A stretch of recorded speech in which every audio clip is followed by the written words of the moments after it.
Время новостей на канале Абаза. В студии Марина Будба. Здравствуйте. Сегодня в выпуске.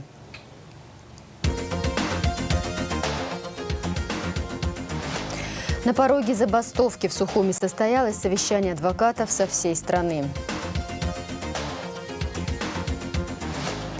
Самые актуальные данные об абхазском бизнесе и государстве. Торгово-промышленная палата Абхазии провела презентацию каталога предприятий 2021 года.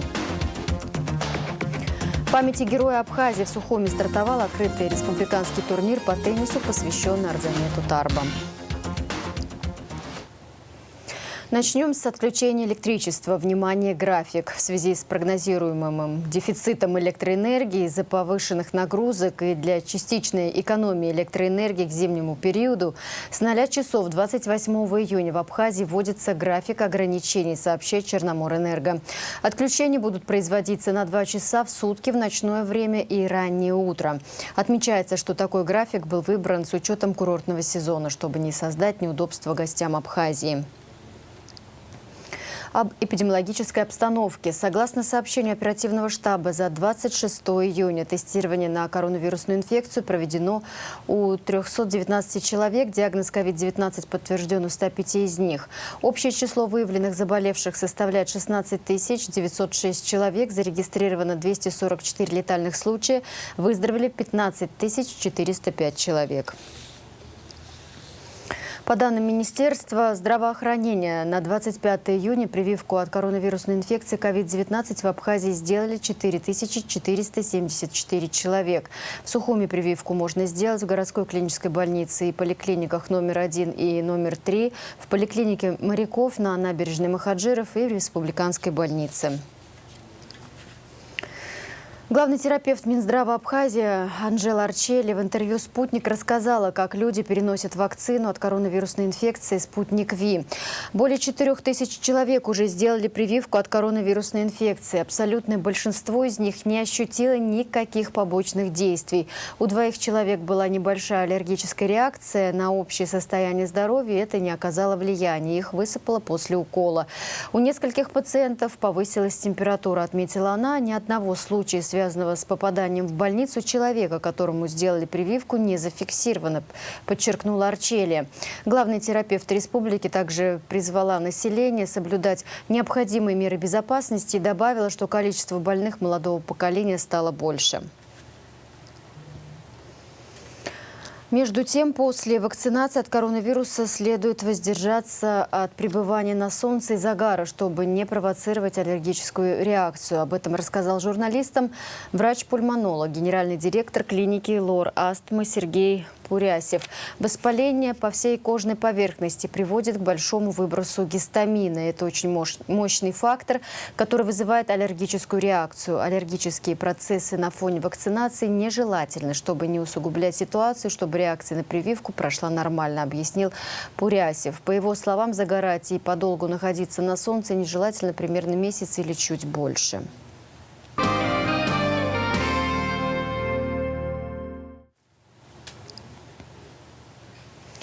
Лидеры оппозиционных сил Абхазии считают важным и необходимым в ближайшее время организовать прямой эфир на ГТРК с выступлением по основным тезисам внутренней и внешней политики президента Абхазии Аслана Бжани с участием лидера оппозиции Адгура Арданба.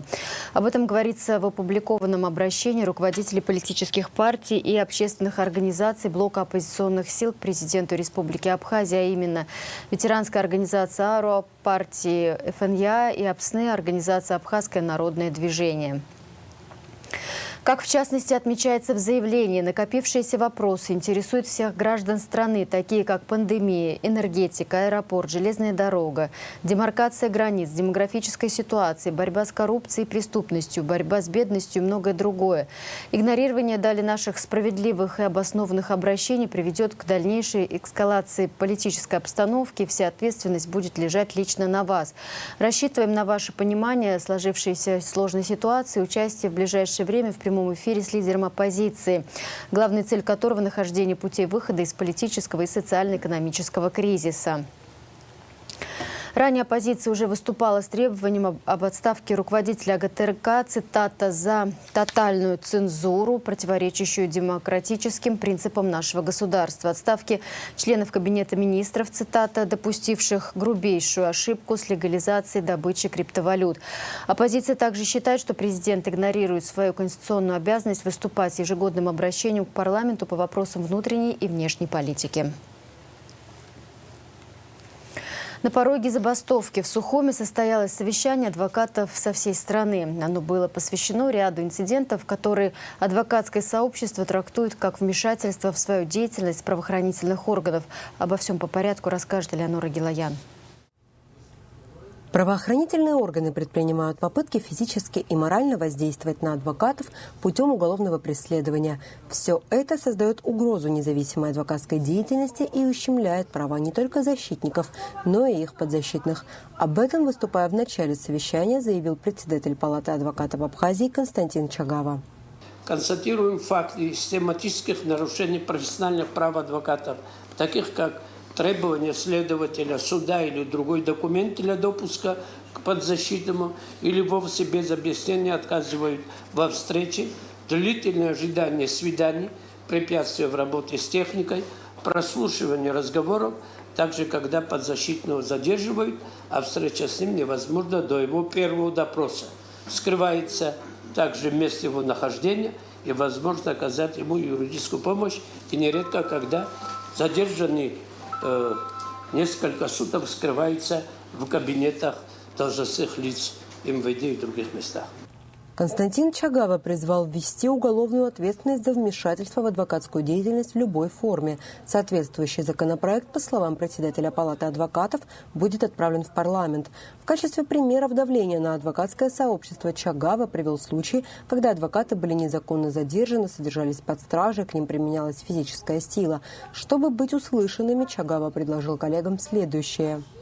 Что необходимо обеспечить соблюдение прав адвокатов как на законодательном уровне, так и с помощью методики противодействия нарушению их прав. Ввести уголовную ответственность за вмешательство в деятельность адвокатов, а для того, чтобы выразить свой профессиональный протест, на 1 месяц всем адвокатским формированием адвокатским образованием не принимать участие в следующих действиях в судах в порядке протеста. Такое предложение не нашло единогласной поддержки у присутствующих. Кто-то шутил, что давно пора в отпуск, кто-то спрашивал, будет ли он оплачиваемый. Кто-то говорил, что обязательства перед подзащитными не позволяют участвовать в таком протесте. С другой стороны, вот сейчас мне надо в суд, арестантское дело там ждут. Не поехать тоже этика не позволяет, адвокатская. Вот такая вот у нас вилка, коллеги. Я побежал в суд, а вы дальше додумываете, как-то надо в эту ситуацию, в конце концов, так каких пор мы будем там эти пороги оббивать. У нас же беда в чем, Лаврентьевич, мы же все прекрасно знаем. У нас каждый министр на своем месте считает, что он закон. На самом деле у нас законы неплохие, нормальные законы, и там все четко написано, сколько, когда, какие дни, за что. Ну, так получается. Как-то вот эта мера, я думаю, должна возыметь какое-то действие. Сейчас 100% не уверен, но... В правовом государстве подобных проблем быть не должно, считает адвокат Тариэл Парулуа. Он отметил, что детонатором для этого совещания, очевидно, стал инцидент с адвокатом Жанной Шенкау.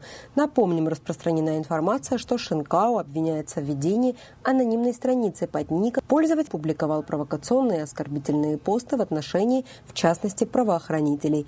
Сама Шенкау на прошлой неделе была задержана сотрудниками МВД, у нее изъяли телефон и выпустили после дачи объяснений.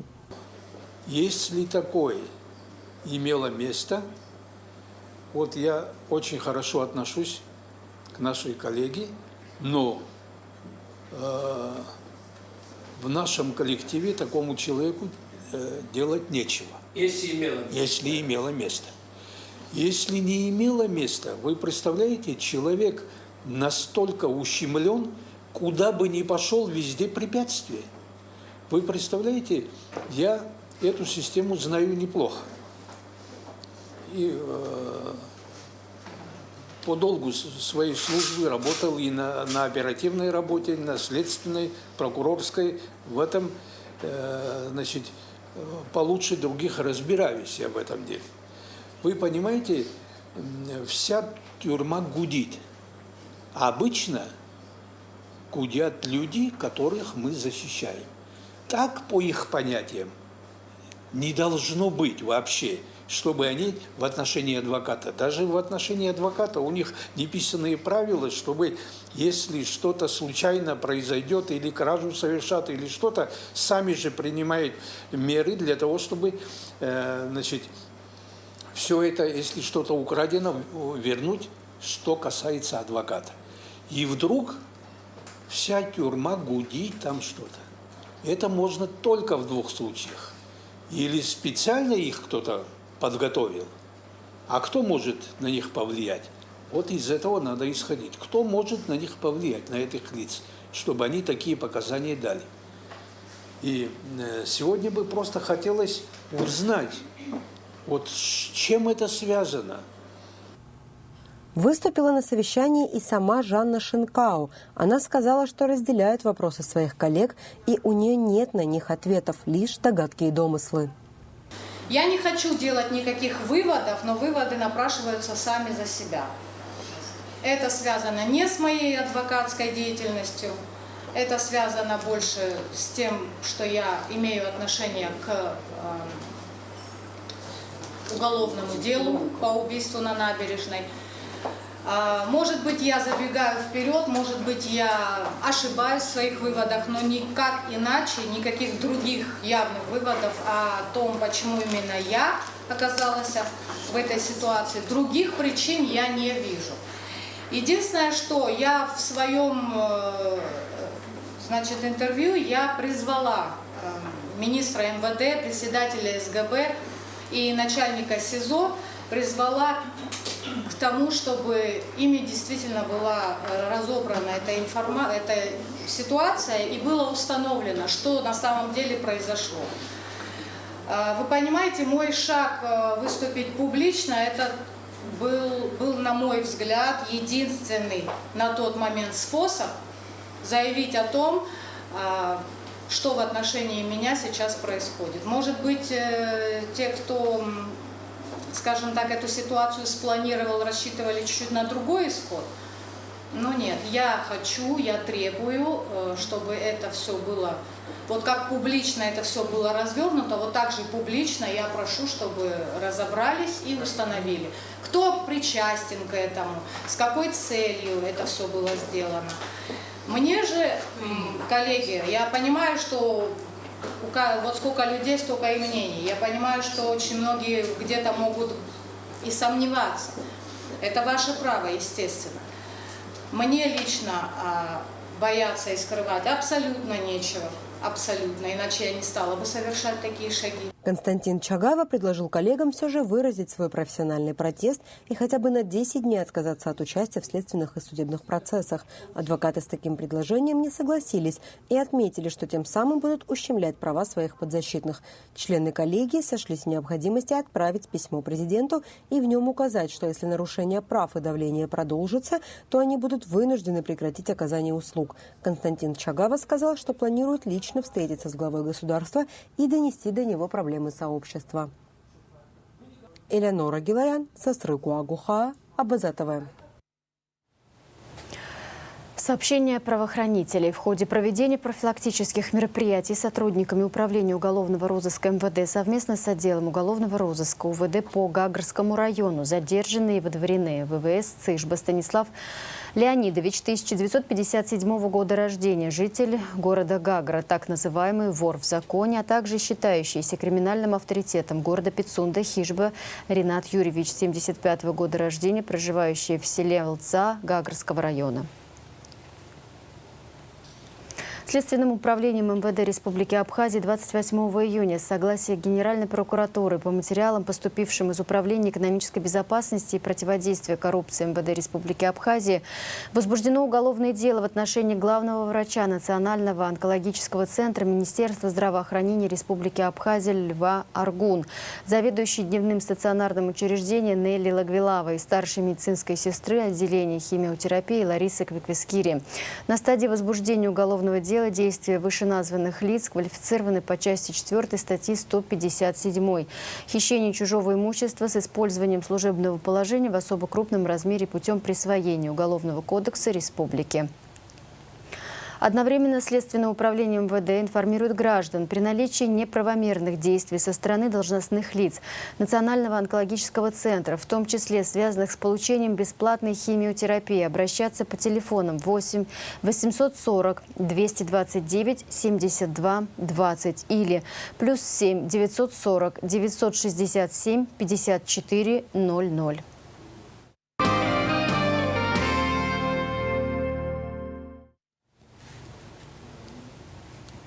Самые актуальные данные об абхазском бизнесе и государстве. Торгово-промышленная палата Абхазии провела презентацию каталога предприятий 2021 года. Тема каталога – проблемы и перспективы строительной отрасли в Абхазии.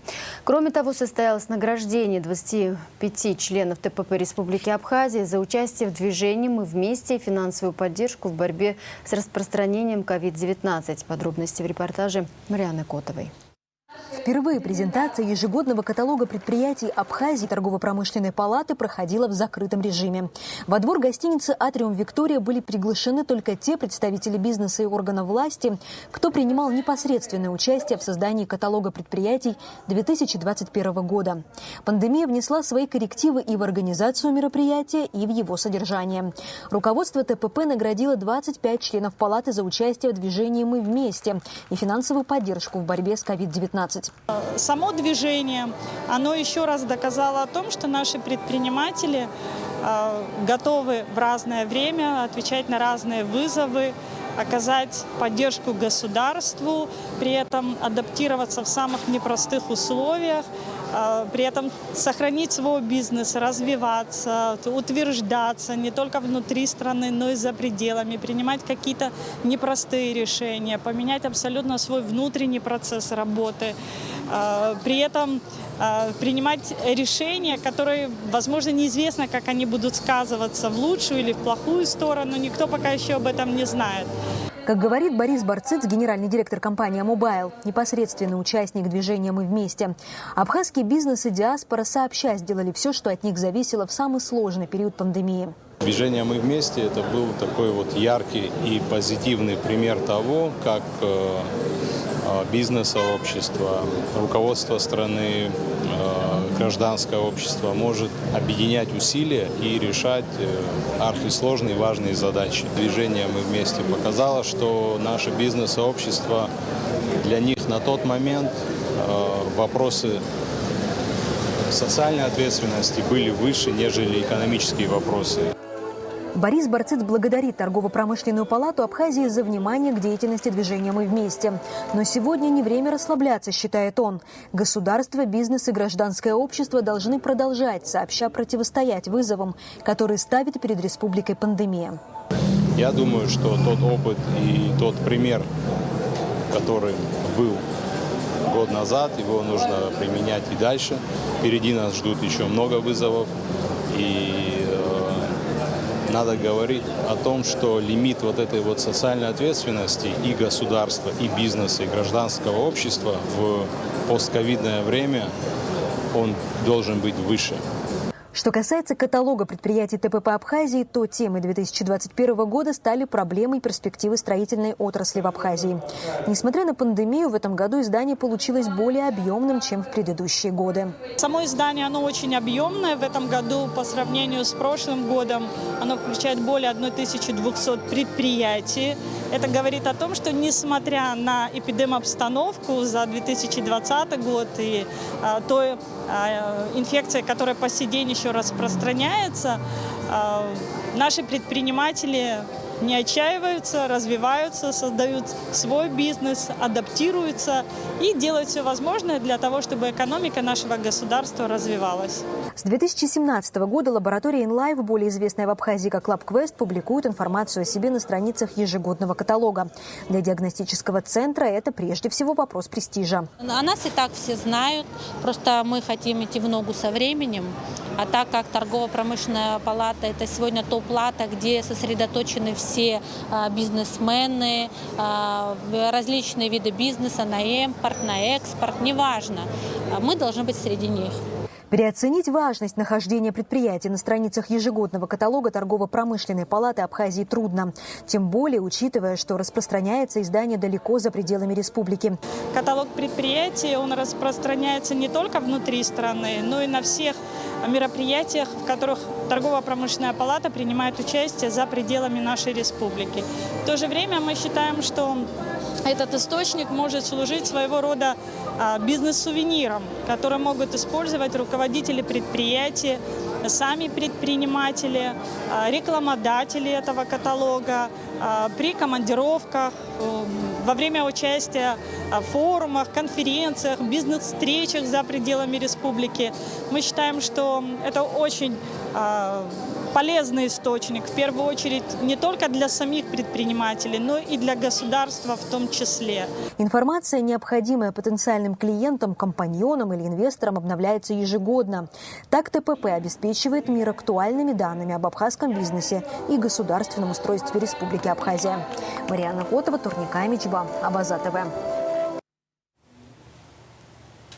14 учителей-русистов из Абхазии приняли участие в 13-м международном научно-методическом семинаре «Русская словесность, теория и школьная практика» в рамках 14-го международного фестиваля «Великое русское слово» в городе Ялта, сообщает Абхазия-Информ. Делегация Абхазии была представлена из учителей русского языка и литературы. Вместе с ними в семинаре участвовали более 100 учителей из Крыма, других российских регионов, а также из Луганской Народной Республики, Приднестровской Молдавской Республики и Южной Осетии. В школах Гагарского района, как и по всей республике, на прошлой неделе состоялись торжественные мероприятия, посвященные окончанию учебного года. Прощались с выпускниками и в Гагарском лицее-интернате. Об этом в нашей традиционной рубрике «Ам-Шахтыс» после выпуска новостей. Видео предоставлено нашими коллегами с Гагра ТВ. В Сухуми начали реставрировать фасады 2 многоквартирных домов на въезде в город. Также городские службы занимаются текущим ремонтом канализационных труб и водопроводов. Слово нашим коллегам из пресс-службы администрации столицы. В Сухуми начали реставрировать фасады 2 многоквартирных домов по улице Эшва. Эти дома стоят на въезде в город и одни из первых домов, которые видят гости столицы. Прошло 28 лет с окончания войны в Абхазии, а следы от войны в виде выбоин от снарядов и пуль до сих пор на фасадах многих зданий. По поручению главы государства администрация города Сухуми приступила к работам по восстановлению фасадов 2 домов. Почему, были выбраны именно пока эти 2 дома, потому что это въездная группа, это фактически люди, попадающие в город, они сразу же натыкаются на эти дома. Естественно, за тот период, который мы прошли послевоенное время, все наши фасады находятся в страшном состоянии. Естественно, было принято решение начать восстанавливать фасады, чтобы просто город привести в надлежащий вид. Виолетта Гумба живет в доме по улице Эшба 189 с 1987 года и помнит, как выглядел фасад дома и каким он предстал перед ней, когда вернулась после войны в свою квартиру. В ужасном виде. Ужасно. Но мы сами что-то делали, конечно. Но что мы можем сделать? Отдыхающие приезжают здесь, останавливаются. И все снимают это. Давно уже об этом говорили. Ну, дай бог, чтобы все, не только наш дом, чтобы вообще вся Абхазия расцветала. Но мы очень рады, соседи очень рады. У нас, конечно, много проблем, но с чего-то начали, слава богу. Большое спасибо администрации. Молодцы ребята, вообще мы смотрим на них, удивляемся. Целый день висеть не хочешь на жаре. Такого рода работы, помимо того, что дорогостоящие, требуют специальной техники. Ее в Абхазии нет, но есть строители, альпинисты, которых администрация столицы привлекла к работам. Учитывая сложность работ, учитывая, что у нас нет необходимой спецтехники, башенных кранов, которые позволяли бы нам провести подобные работы, было принято решение пригласить профессиональных строителей, альпинистов, которые имеют значительный опыт проведения таких работ. Ребята уже работали на новом районе. Это была небольшая работа по частичному восстановлению фасада в доме по Агрба 9. Работу провели очень качественно. Ремонтные работы проводятся под контролем Департамента жилищно-коммунального хозяйства администрации Сухума. По словам замдиректора департамента Руслана Авицба, при восстановлении фасада применяются качественные материалы, которые будут держаться долго. Строители произвели подготовительные работы, очистили фасад от старой штукатурки, отслаивающейся краски, зашпатлевали, загрунтовали выбоины от снарядов и межпанельные швы. Применяются качественные материалы, которые будут держаться долго, надеюсь, и наши фасады достаточно долгое время простоят в хорошем надлежащем виде. Конечно, чуть-чуть время занимает, учитывая, что это ручной труд. Это такой, скажем так, первый проект, который мы сейчас в таком масштабе делаем, потому что это полное восстановление фасадов. Если все удачно пройдет, я думаю, что будет создана такая целевая полная программа по восстановлению фасадов наших домов в городе Сухум. По улице Иналопа в промежутке между улицами Бубнова и Басария, где стоят две многоквартирные жилые новостройки, проводится масштабный ремонт канализационного коллектора. Как рассказал Руслан Авицба, после окончания строительства новых домов по истечении определенного времени произошла усадка строений и надлом канализации, из-за чего случилось постоянное подтопление двора нечистотами из канализации. Проблема она давняя, потому что после окончания строительства по истечении какого-то времени произошел усадка этих строений и, в общем, произошел надлом канализации. Жители неоднократно обращались, потому что там на самом деле аховая ситуация. Из-за надлома происходит постоянное подтопление территории двора. И, естественно, это вызывает недовольство наших жителей, даже несмотря на то, что дома это не муниципальная собственность, это частные строения, частные многоэтажные дома. Тем не менее, это наши жители, наши горожане, и они, естественно, также должны жить в нормальных, комфортных условиях. Поэтому в администрации было принято решение заняться капитальным ремонтом. Учитывая сложность работ, потому что это достаточно недешевая работа, 20% стоимости работ взял на себя город, остальное это было выплачено из республиканского бюджета. Муниципальное учреждение «Горстройпроект» администрации Сухума проводит на набережной замену плафонов, ремонт фонарных столбов, тумб и очистку каменных парапетов. Работы были произведены по очистке от соли и красок, которые были годами, наносились годами. После этого мы проштукатурили это все специальными смесями, которые будут долго сохранять сам вид.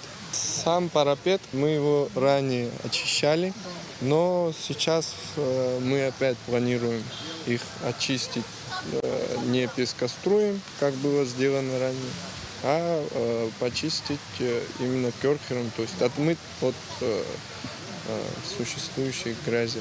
Впереди у нас участок от Амры до здания правительства. Также в столице продолжаются плановые ремонтные работы. В детско-юношеской спортивной школе номер 1 по проспекту Аяйра Горстройпроект проводит ремонт фасада и замену напольного покрытия. Горстройпроект также проводит капремонт остановки общественного транспорта в Синопе. В ходе плановых работ ремонтно-строительное управление администрации Сухума производит замену изношенной водопроводной трубы по улице Гумава. Работы проводятся на участке от перекрестка улицы Арзенба до перекрестка с улицей Спортивная. Одновременно на нескольких столичных улицах идут работы по подключению к новым водопроводным трубам и устранению утечек. РСУ также устранила утечку между медколледжем и пятиэтажкой. Вся сложность заключалась в том, что сама водопроводная труба проходит вблизи высоковольтной опоры. Во избежание ЧП попросили СОС оказать содействие. Ниже медколледжа была такая же ситуация. Труба находится на тротуаре, мешал троллейбусный столб. Троллейбусное управление тоже подключилось к работам, перенесли столб на несколько метров, чтобы могли устранить утечку. Мадина Абганба, Амра Амичба, Алексея Кухава, пресс-служба администрации города Сухум. Детская хореографическая студия «Яйрума» стала обладателем диплома первой степени в номинации «Народная хореография» Международного фестиваля конкурса детского и юношеского творчества «Сочинская волна-2021», который проходил с 24 по 27 июня в Олимпийском парке Сочи при поддержке Управления культуры администрации города Сочи. Коллектив «Яйрума» исполнил 2 танца, покорив жюри национальными костюмами и зажигательными танцами. Дипломом за высокий профессионализм, мастерство и вклад в развитие хореографического искусства отмечен руководитель студии Яйрума Анжела Дбар.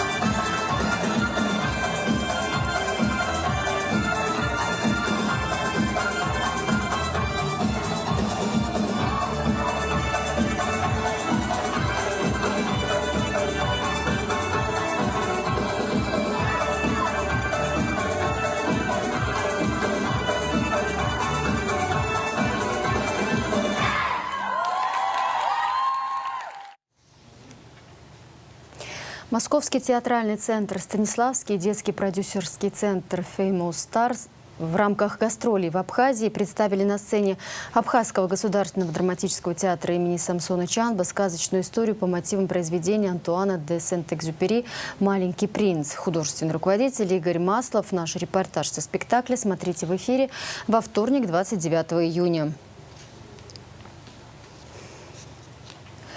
В памяти героя Абхазии в Сухуми стартовал открытый республиканский турнир по теннису, посвященный Арзамету Тарба. За призовые места поборются 50 юных теннисистов из Сухума, Гагры и Пицунды.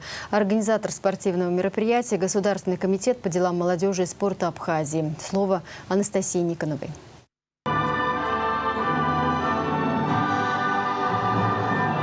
Еще в довоенные 80-е будущий герой Абхазии Арзамет Тарба впервые здесь, на сухумских кортах, взял в руки ракетку. Тогда он был школьником, и вся жизнь была впереди. Арзамет Тарба стал быстро делать успехи в теннисе, становился обладателем призовых мест в престижных турнирах. И вполне возможно, как отметила на открытии чемпионата его мать Гули Кичба, если бы не грузино-абхазская война, добился бы определенных высот в этом виде спорта. Здесь вот как в таком возрасте, как сейчас, вот здесь самые маленькие, начинал Арзамет Тарба свой путь. Но, к сожалению, война прервала. Может быть, он и достиг бы каких-то больших высот. Хотя он всегда брал второе место, престижное второе место. Я хочу поблагодарить прежде всего Министерство спорткомитета Абхазии и Федерацию тенниса Абхазии. Вот уже на протяжении 1995 года проводится ежегодно этот турнир. И он не прекращается. Он набирает темпы, и уже он стал международным. Президент Федерации тенниса Абхазии, боевой товарищ героя Тамаз Абгаджава отметил, что Арзамет Тарба был уникальной личностью, смелым человеком и настоящим другом. Его жизнь оборвалась в марте 1993-го в ходе наступательной операции абхазских войск по освобождению Сухума. Арзику, как называли его друзья, было всего 22 года. Я хочу, чтобы вы не забывали, ради кого мы проводим этот турнир. Это Арзамет Тарба, герой Абхазии. Это наш боевой друг. Он сегодня должен был быть здесь среди нас. Но вот так случилось, что он положил свою жизнь на алтарь свободы. Сегодня мы можем играть в теннис, ездить куда-то, отдыхать. Да, но его с нами нету, да, не забывайте никогда, потому что это святое, это наше. Всем участникам хочу сказать теплые слова. Родителям хочу сказать теплые слова, которые несут на себе большую ответственность. Вот, огромное спасибо председателю спорткомитета Абхазии, который уделяет этому виду спорта всяческое внимание. В открытом республиканском турнире по теннису, посвященном памяти героя Абхазии Арзамета Тарба, принимают участие 50 юных теннисистов из Сухума, Гагры и Пицунды. На протяжении 6 дней, согласно жеребьевке, ребята будут соревноваться друг с другом и по итогам определяться лучшие спортсмены турнира. Государственный комитет по молодежи и спорту поздравляет вас с открытием турнира, посвященным герою Абхазии Арзамету Тарба. Здесь всем присутствующим хочу пожелать здоровья и добра и нашим детишкам больших международных успехов. Спасибо вам. Всегда любите этот спорт, это очень важно, это очень хороший вид спорта. Он всегда в вашей жизни пригодится. Я надеюсь, что вы добьетесь больших результатов. Многие из вас могут стать и должны стать чемпионами Европы, мира, олимпийскими чемпионами. И самое главное, не забывайте, что сегодня вы находитесь на открытии республиканского турнира по теннису, посвященной памяти героя Абхазии Арзамета Тарба. Это молодой человек, который встал со своими братьями и защищал свою родину. И защитил ценой своей жизни, чтобы вы дальше могли жить в свободной своей стране, которая называется Апсны. Турнир имени Героя Абхазии продлится до 3 июля. В день закрытия чемпионата Арзамету Тарба могло бы исполниться 50 лет. Анастасия Никонова, Торник Амичба, Абаза ТВ. Абхазский боксер Энвер Бзагул победил техническим нокаутом в первом раунде российского спортсмена Виктора Конкина на турнире профессионального бокса «Дерись и побеждай», сообщает пресс-служба Госкомитета по делам молодежи и спорту. Турнир прошел 27 июня в Москве в спорткомплексе «Крылья Советов». Для 26-летнего Энвера Бзагу это был дебютный бой. Илкан Гвазава успешно выступил на первенстве России по тяжелой атлетике среди юниоров 15-23 лет, которые проходят в городе Салават, Республики Башкортостан, сообщает Госкомитет по делам молодежи и спорту. Илкан выступал в весовой категории до 61 килограмма и занял первое место в отдельном упражнении «Рывок» с результатом 116 килограмм, серебряную медаль в отдельном упражнении «Толчок» с результатом 136 килограмм и серебряную медаль в сумме двоеборья с результатом 252 килограмма, уступив победителю всего 1 килограмм. Илкан Гвазава тренируется под руководством Марата Мадиярова. Ранее спортсмен тренировался в Колдахварской школе-интернате в секции по тяжелой атлетике под руководством мастера спорта СССР, заслуженного учителя Абхазии Ессона Кяхба. Со 2 по 10 июля 2021 года в Сухуми в рамках международного шахматного фестиваля Абхазии состоится турнир «Сухум Open-2021». В турнире примут участие сильнейшие шахматисты Абхазии, гости из многих регионов России. В связи с пандемией количество принимаемых заявок ограничено. Участники будут разделены на 2 группы – дети утром, взрослые вечером. Игры будут проводиться с соблюдением социальной дистанции, использованием масок, дезинфицирующих средств и приборов для бесконтактного измерения температуры. Внимания, воды не будет. Столичный водоканал сообщает, что 29 июня в связи с ремонтными работами в водопроводной сети будет прекращена подача питьевой воды с 0 до 22 часов в районах города. Новый район, Старый поселок, вокзал, улица Адыгейская, ВМ, центральной и Нагорной части города, рынок, Маяк. В завершении выпуска прогноз погоды.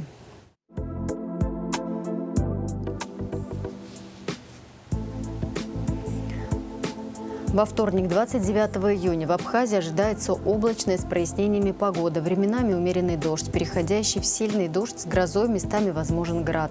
Температура воздуха ночью 23, днем до плюс 23. Температура морской воды 23.